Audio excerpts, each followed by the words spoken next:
Hello दोस्तों, सब कैसे हो। उम्मीद करती हूँ सब अच्छे होंगे।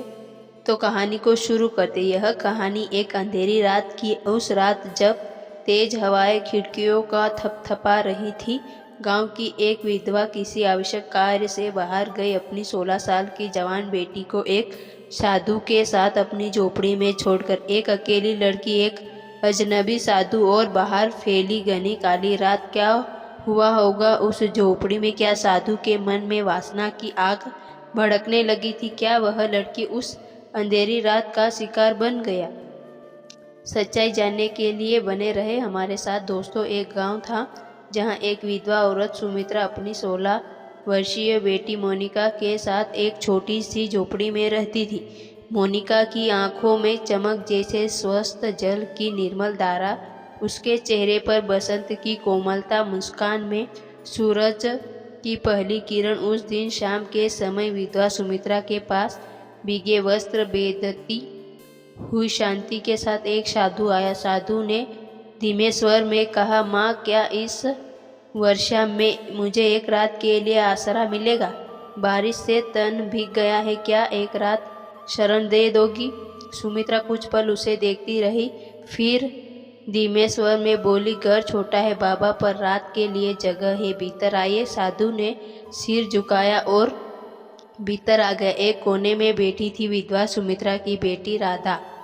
वर्षा में अत्यंत सुंदरी और सुशील, और उसकी आंख में कुछ था जो साधु की आंख से मिलते ही जैसे ठहर गया। रात को सुमित्रा ने साधु को खाना परोसा।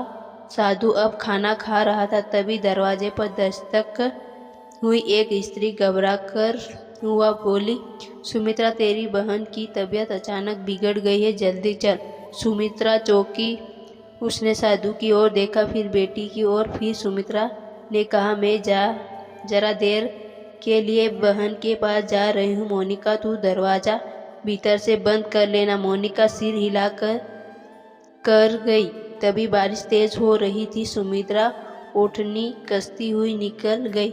अब घर में सिर्फ दो ही थे, 16 साल की लड़की मोनिका और अब अजनबी साधु। मोनिका ने धीरे से दरवाज़ा बंद कर दिया। हवा की सहरन कमरे में धुंच चुकी थी। मोनिका अकेली थी, उसका मन थोड़ा बेचैन था। साधु एक कोने में बैठा था, निगाहें मोनिका पर बार बार पड़ती और हर बार वह कुछ और गहरा सोचता हुआ दिखता। वह साधु मोनिका को निहार रहा था, गहराई से, अजीब तरह से, जैसे वह सिर्फ उसे नहीं, उसके भीतर तक कुछ देख रहा हो। थोड़ी देर बाद साधु ने कहा, मोनिका, तेरा शरीर बड़ा ही अद्भुत है। तेरी त्वचा की कोमलता, तेरी आंखों की चमक, तेरी सांसों की लय, सब एक दिव्य नृत्य है। पर यह शरीर केवल एक आवरण है। इतना सुनते ही मोनिका की सांसें तेज हो गई। साधु की बात खत्म होने से पहले मोनिका घबराते हुए पूछा, महाराज, आप क्या कहना चाहते हैं? साधु ने धीरे से कहा, हाँ, तुम अपने भीतर कुछ छिपा रही हो। मोनिका सिहर गई। वह समझ नहीं पा रही थी कि यह साधु उसे क्यों इस तरह देख रहा है। तभी साधु उठा और उसके पास आ गया। दोनों के बीच अब बस 2 हाथों की दूरी थी। साधु ने धीमे स्वर में पूछा, क्या मैं तुम्हारी पीठ देख सकता हूँ? मोनिका अब डर गई थी और सोचने लगी, पता नहीं यह साधु आज मेरे साथ क्या करने वाला है।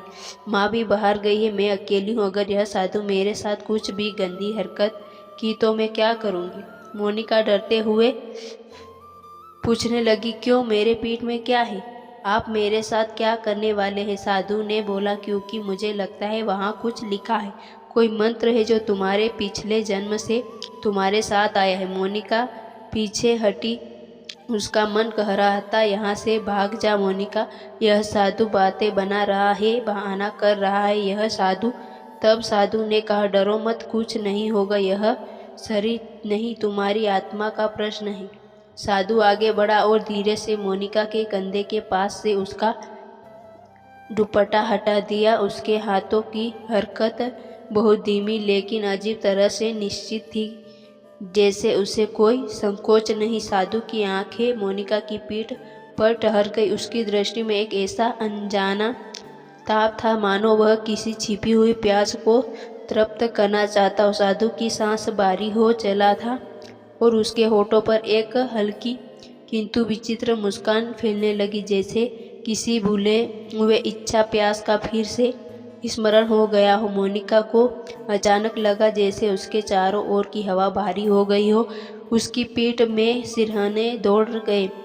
उसे आज तक किसी ने भी इस तरह स्पर्श नहीं किया था। वह पीछे हटना चाहती थी पर उसके पैर जैसे जमीन से चिपक गए थे। साधु की आंख में अब एक गाढ़ी परछाई थी, मानो कोई सोच उसके भीतर से घटित रही हो। उसकी निगाहें मोनिका की पीठ पर कंधे पर टिकी थी, पर उसमें करुणा नहीं, कोई और बात झलक रही थी, कुछ ऐसा जो मोनिका को बेचैन कर रहा था। मोनिका के भीतर कुछ कांप उठा। एक अनजान भय मोनिका के शरीर से हर उठा। उसकी आंखें भय से फैल गई। कांपते हाथों से उसने अपने आंचल को कसकर पकड़ लिया। उसने एकदम पीछे हटते हुए धीमी कांपती आवाज में कहा, महाराज आप यह क्या कर रहे हो? आपके शब्द तो गहरी आकांक्षा है। भय झलक रहा था। उसे ऐसा लग रहा था जैसे कोई अनहोनी होने वाली है। उसका दिल तेजी से धड़कने लगा। साधु ने कुछ पल चुप रहकर धीमे गूंजते स्वर में कहा, मोनिका, आत्मा को जगाने के लिए देह से कुछ केंद्रों को स्पर्श करना पड़ता है। दोस्तों, साधु ने फिर उस लड़की के साथ क्या किया, वह जानने के लिए वीडियो को अंत तक ज़रूर देखें। चैनल पर नए हो तो अभी सब्सक्राइब कर दीजिए, बाद में भूल जाते हैं, अभी कर दीजिए सब्सक्राइब। दोस्तों, साधु ने धीमे गूंजते स्वर में कहा, मोनिका, आत्मा को जगाने के लिए देह के कुछ केंद्रों को स्पर्श करना पड़ता है। यह तुम्हारे भीतर छुपी शक्ति को जागृत करेगा। मोनिका का चेहरा एक पल के लिए स्तंभ हो गया। साधु ने गहरी सांस लेते हुए बोला, यह शरीर एक मंदिर है। मोनिका, आत्मा को जगाने के लिए हमें इस मंदिर के द्वार खोलने पड़ते हैं। देह के कुछ विशेष केंद्र होते हैं जिन्हें स्पर्श किए बिना साधना अधूरी रहती है। मोनिका की आंखों में एक अनजानी आकांक्षा तैरने लगी। उससे साधु की बातों में कुछ अजीब, कुछ असहज सा लगा, परंतु वह अपने संस्कारों में बंदी मौन रही। साधु धीमे स्वर में कहा, मोनिका, अभी तू शांत रह, रात होने दे, फिर सब कुछ बदल जाएगा। तेरा जीवन और तू खुद भी तू नहीं समझेगी अभी, पर सुबह तक सब समझ आ जाएगा। मोनिका की सांसें तेज हो गई। वह पीछे खिसकने लगी। उसने घबरा कर पूछा, अब क्या करने वाले हैं? साधु ने मुस्कुराते हुए कहा, जो होगा ये वही होगा। यह रात तेरे भाग्य में बहुत पहले से लिखी जा चुकी है। मोनिका अब पूरी तरह कांप रही थी। उसके होंठ थरथरा रहे थे, आंखों में डर और उलझन का सैलाब था, और साधु बस चुपचाप उसकी ओर देखता रहता था। साधु की आंख में एक रहस्य था, ऐसा जैसे वह मोनिका के भीतर तक देख रहा हो। बाहर बिजली चमक रही थी और बरसात तेज हो रही थी। माँ अभी तक नहीं लौटी। मोनिका ने घबराकर पीछे हटना चाहा और फिर अचानक पलटी और दरवाजे की ओर भागी, पर जैसे ही बाहर कदम रखा, तेज बारिश की बौछारें ने उसे रोक दिया। कड़कती बिजली और गजराते बादलों के बीच वह कुछ क्षणों तक टिकी रही। मोनिका वापस पलटी। भीतर वही साधु अब भी चुपचाप उसी स्थान पर खड़ा था, शांत, स्थिर, लेकिन उसकी आंख अब कुछ कह रही थी। मोनिका भीतर आई और एक कोने में चुपचाप बैठ गई, मगर वह डर के मारे कांप रही थी। साधु मोनिका के पास आया और फिर उसने कहा, मैं कुछ साधना कर रहा हूँ जिसमें एक स्त्री की ऊर्जा की आवश्यकता है। यदि तुम भय ना हो तो कुछ देर मैं तुम्हारे पास बैठ सकता हूँ। मोनिका ने नहीं कहा, हाँ, पर ना ही मना किया। साधु धीरे धीरे उसके पास आकर बैठा गया। साधु ने पूछा, तुम डर रही हो मुझसे? मोनिका ने कांपती आवाज़ में कहा, हाँ। साधु ने कहा, क्यों? मोनिका सोचने लगी, क्योंकि आप मुझे देख एक पुरुष की तरह वह कह नहीं पाए। अब उनके चेहरे बस कुछ इंच की दूरी पर थे। साधु ने कहा, मोनिका, मैं तुम्हारी आंखों में एक ज्वाला देखता हूँ जो किसी सामान्य स्त्री में नहीं होती। मोनिका कांप गई। अब उसका शरीर भीगा गया था, पसीने से या भय से, वह नहीं जानती। फिर साधु ने कहा, मोनिका, मैं तुम्हारे शरीर को नहीं, आत्मा को स्पर्श करना चाहता हूँ।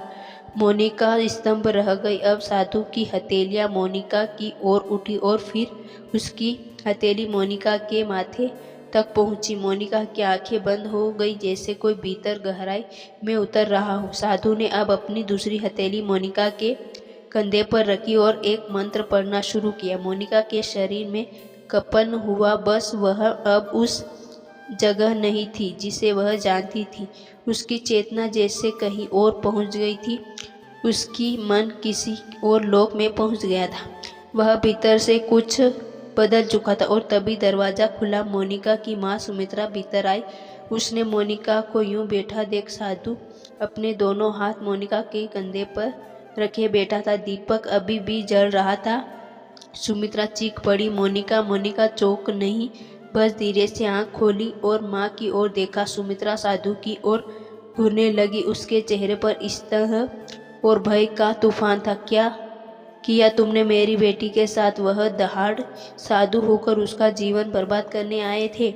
मैंने आपको घर में जगह दी, भोजन दिया और आपने? साधु उठ खड़ा हुआ। उसकी आंख में कोई उत्तेजना नहीं थी, ना क्रोध। फिर साधु ने कहा, मैंने वही किया जो उसकी आत्मा ने मांगी। क्या तुमने कभी उसकी पीठ पर एक चक्र देखा था? वह चक्र ही सप्त चक्र की जागृति का पहला संकेत। मोनिका इस युग में जन्मी एक ऐसी आत्मा है जो पूर्व जन्म में साध्वी थी। कल रात मैंने उसकी आत्मा को जागृत किया, बस अब साधारण नहीं रही। तुम्हारी बेटी एक योगिनी बनने की राह पर है। मोनिका अब उठ चुकी थी। उसकी आंखें चमक रही थी, चेहरा दिव्यता से भरा था। वह माँ के पास आई और कहा, माँ, जो तू समझ रही थी वैसा कुछ भी नहीं।